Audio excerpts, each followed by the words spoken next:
How you doing, everyone? Today we're going to do a flat tying tutorial for the tungsten Salvation Nymph. I learned about this nymph from Dave Weller's fly fishing blog.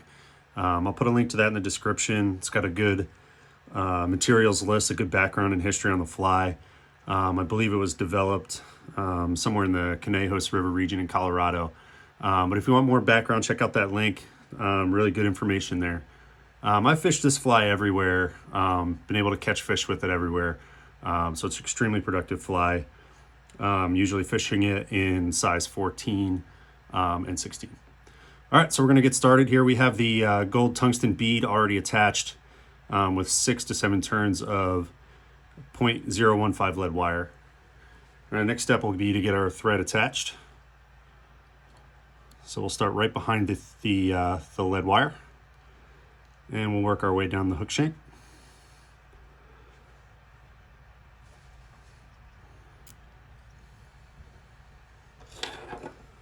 We'll trim off our tag end.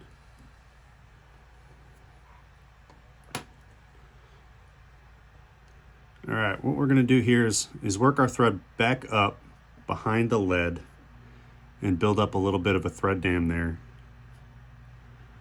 And then we're going to cover the lead wire with some black thread wraps and lock that lead into place so it doesn't shift behind the bead. All right. Okay, looking good there. All right, next step will be to attach our tail. With the tail, we're gonna attach pheasant tail fibers for the tail. I'm going to adjust the fly a little bit in the vise, make it a little bit easier on myself. And get a bit of a measure.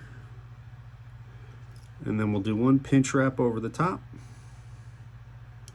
And then we'll work our way back down, making sure to capture all those pheasant tail fibers down. And there we go. Trim off the excess.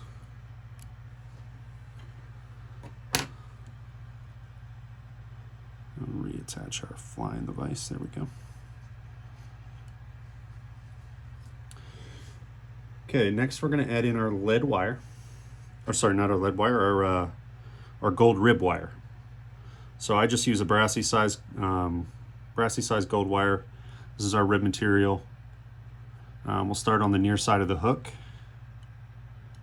Capture that there, and we'll work it around to the far side of the hook.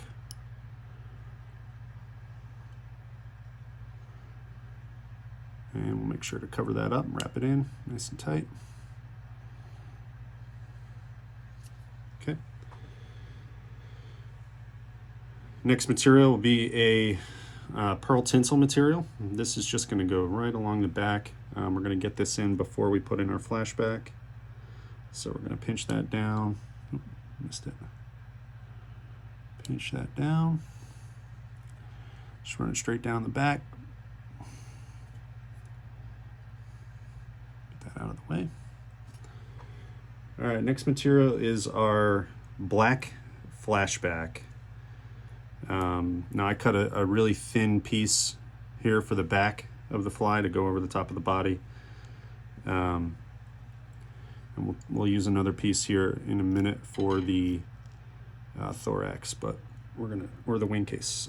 So let's go ahead and tie that piece in now. Okay, next we're going to dub.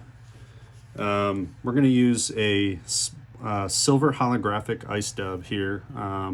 You can use different colors. I've used an emerald green. I've also used a purple color, but we want to start with a thin taper.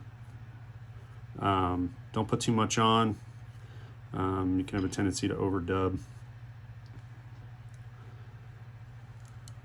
All right, let's get this towards the back here.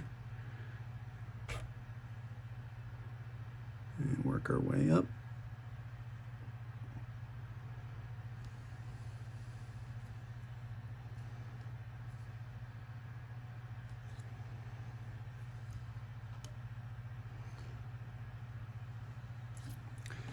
going to do a tiny pinch more on there.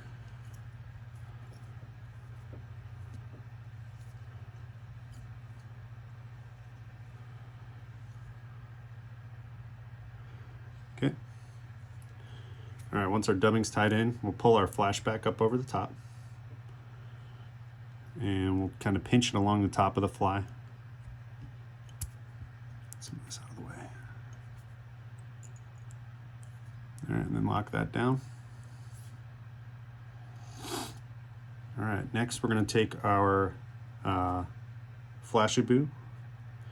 We're going to take that thin strip, right, and we're just going to run it right along the back. Right along the back of the fly. We'll do the same kind of procedure here. We'll stick our finger on it. Pinch that down.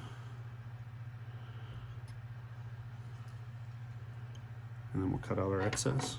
We're going to use this again in a minute. Okay, now we'll take our gold wire.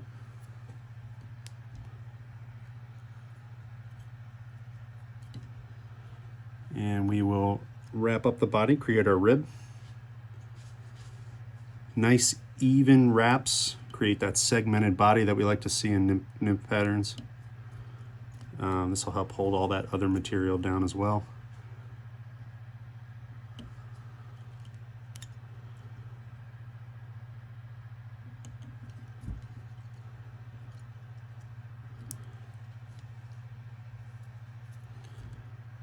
We'll tie that wire in and then we'll helicopter that off.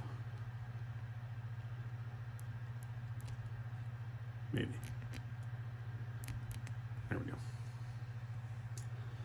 Okay, next step here is to tie in our Flashibou again, which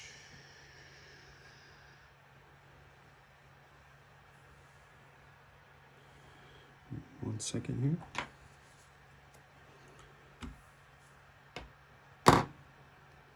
All right, tie in the Flashibou.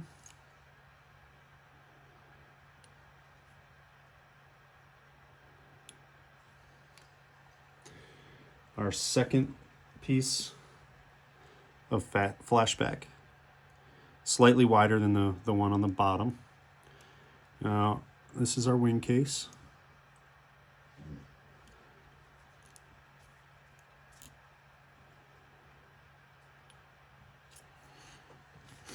All right, now we're going to dub the thorax. We use a black peacock ice dub for the thorax.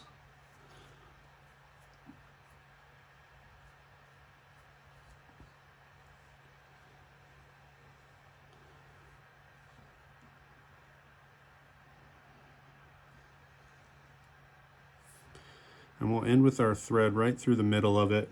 So we're going to tie in our legs. Do the far side first. I'm just going to slide this in behind there. All right. I like to pull a nice tight wrap to just kind of splay the legs out a little bit. All right, and then we're going to hit the near side.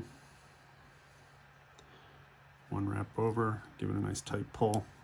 Splays those legs out as you can see there. And we'll get another pinch of the, small pinch of the, black peacock ice dub, just to cover our thread wraps. And then back with our thread behind the bead. All right, now we'll grab our flashback wing case, take it up over the top, throw in a wrap over it, a couple wraps over, a couple wraps behind it, and then we'll trim out the excess.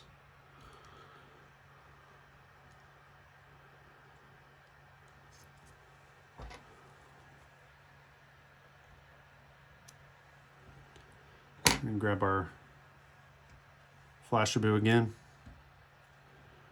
right through the middle of that wing case.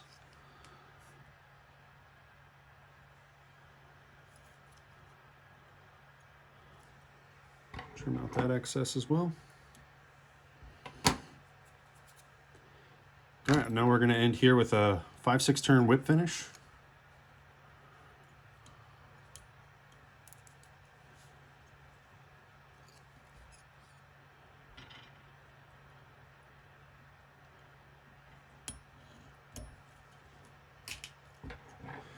sure that thread is nice and tight, and then we're going to trim out the thread. This is a good point. We'll trim down our legs.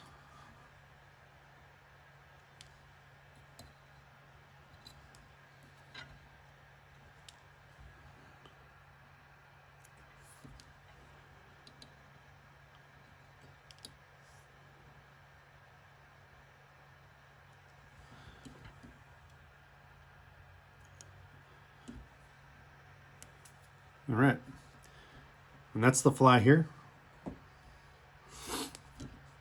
And one more step here, just to give this fly a little bit more durability, a little bit more flash. We're going to hit this with a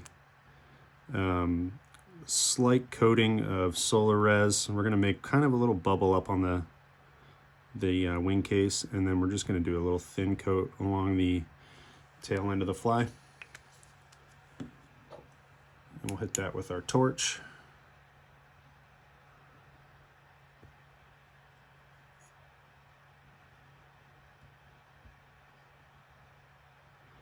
So as you can see, it's a very flashy, very colorful fly. Has great contrast between the body and the thorax. Like I said before, you can do multiple different colors, green, purple, whatever you like, and the process remains the same for all of it. All of those colors have been successful in the past, so hope you like it. Give it a shot. If you have any questions, go ahead and leave them in the comments. Should be sure to get back to you on that. Thanks for watching, guys. We'll get another video out again soon. Thanks.